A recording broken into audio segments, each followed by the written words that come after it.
Hey guys, what's up? Kardak here, and today I'm here with another Battle Spirits deck profile. Today we'll be doing a deck profile on the Gallantmon / Dukemon deck. This is quite an old deck, but I still quite like to play around with it. Please keep in mind that I am a casual player, so I only use cards from the collaboration booster. So there's some cards that I would probably change if I had more copies of that said card. I'll let you guys know later, but let's just get right onto the deck first. So we're running 3 Dukemon / Gallantmon. He's the main carry of the deck. So he's got 2 skills, and he can advent him on top of a 5 cost, so it's pretty good during your own turn only, of course. Because his skills don't really work on your opponent's turn anyway, so it's fine. Basically what it does is when he attacks, you can pop a 2 cost or lower symbol spirit, and then they can't activate anything in response to that. Their spirit can't activate anything in response to that. And the second skill is a flash skill. So once per turn, you can grab a rune dragon spirit from your trash to your hand, and then this unit refreshes. So it's pretty good. You can get another deck in and then potentially do something else with it. So pretty good. I quite like Dukemon. Next, we are running 2 Dukemon Crimson mode. So this is another very useful card. When you play it, you can pop a total of 3 symbols worth of spirits and ultimates on your opponent has, and then you can put this on top of a cost 7 or above spirit in refreshed state, red spirit in refreshed state. And the second skill is when this card attacks at the end of the battle, if your opponent has,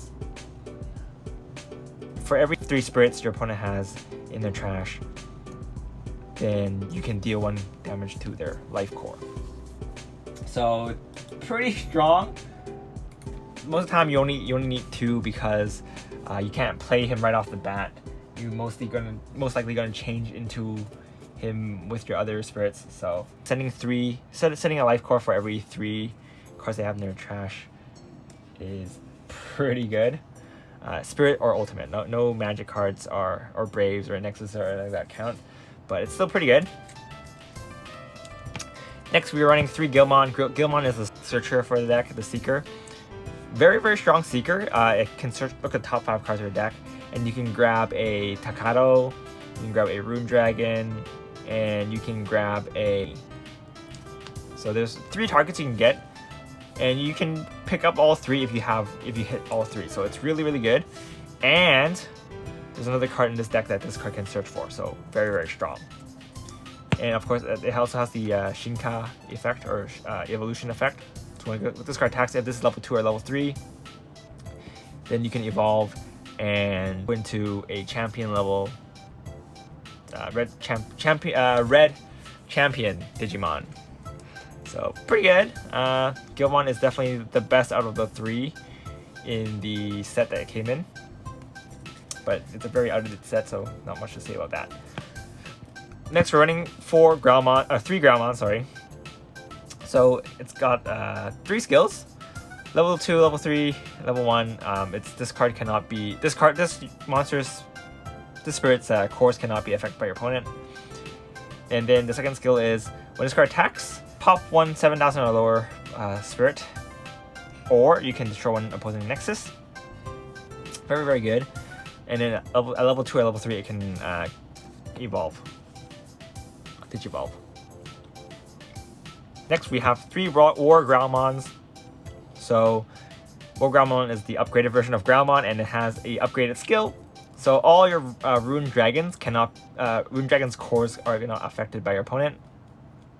And the second skill is when this card attacks, you can pop a Brave, and then you can draw 2 cards. So you pop your opponent's Brave, draw 2 cards. Pretty good. Or you can just draw 2 cards when it attacks, because it doesn't have to pop your opponent's Brave in order for it to activate the effect. And the second skill is when this card attacks, you can pop a 1 symbol spirit or ultimate. So that's pretty good. You get a pop and then you get a draw. So definitely WarGreymon is pretty strong ultimate level Digimon. don't mix it up with ultimate in the game. Anyway, next we are running 2 Alphamons. Mainly this card is here for you to refill hand if you are in a clutch situation. Most likely you won't need it, but you can also advent your Dukemon onto him, so that's pretty good. So yeah, not bad at all. You can also use it for other very useful things, and he can actually be used as a finisher too. You can just remove 2 cores to refresh it. So if you have nothing else better to attack with, then you can just use Alphamon. Only running 2 because he doesn't have any protection from other burst negation effects or burst destruction effects. So running only 2, and there's a lot of cards in the main set now that can get rid of burst, so he's not as good as he was before. So instead we have another form of protection, and we're running 3 BlackWarGreymons.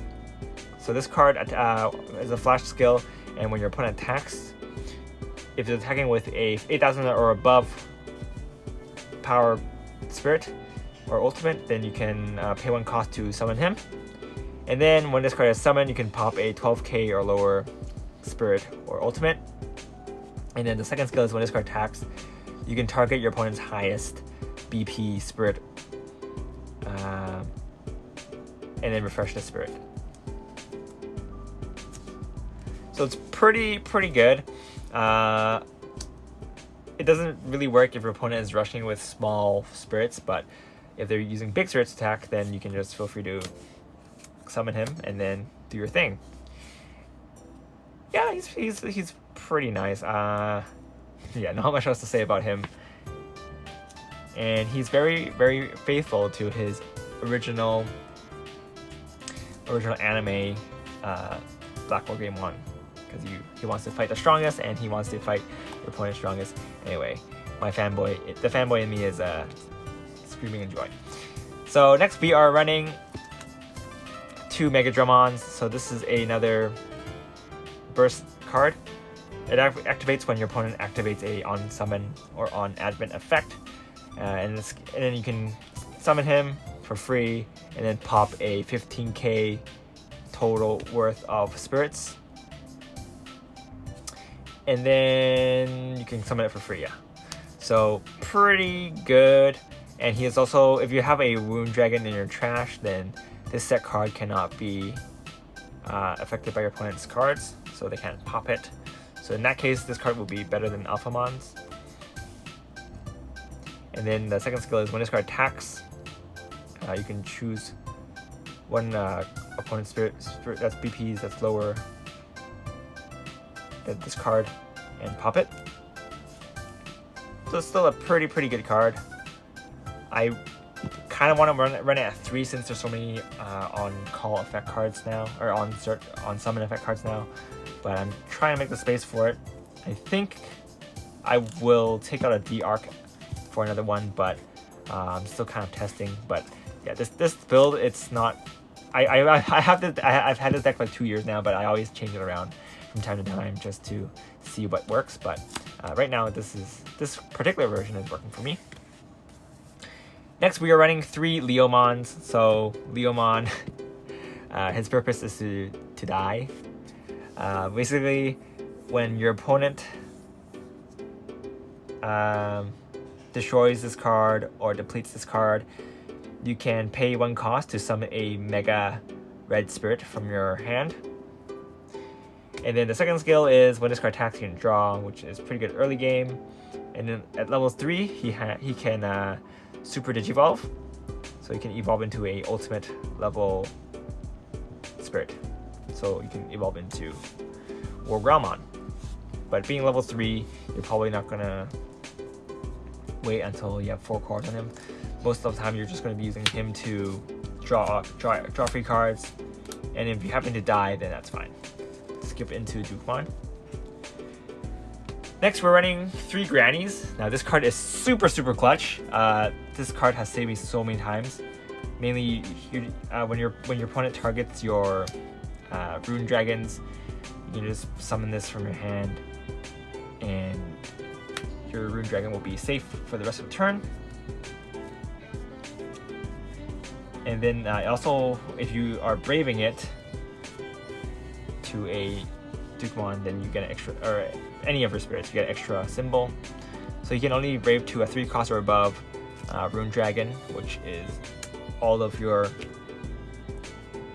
Leomon Line cards.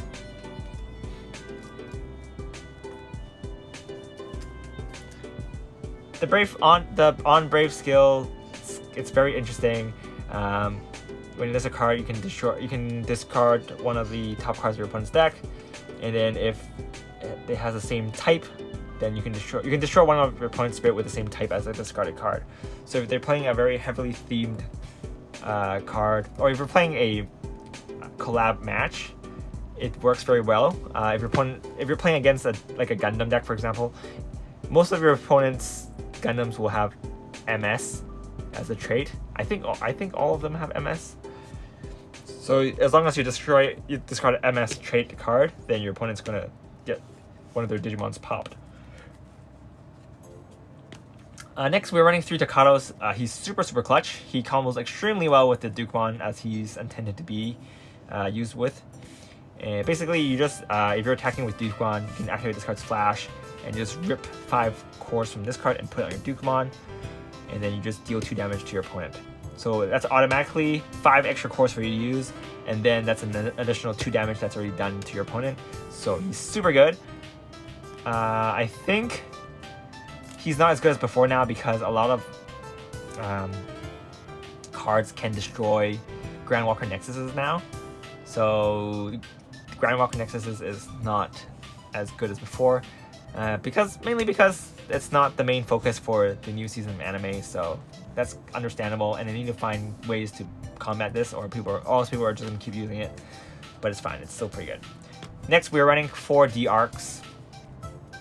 Whenever you summon a Digimon that's Rookie, Champion, Ultimate, or Mega, you can draw a card. It's a once per turn skill, but that's fine.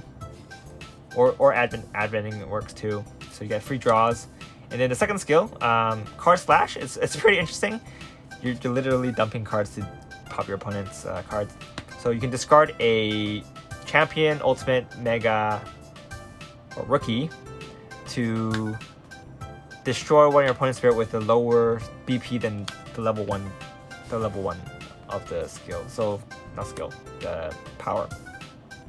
So if you discard a BlackWarGreymon, not sure why you would do that, but for example, maybe you have to. You ditch it, and then you can pop a 9,000 power or lower spirit.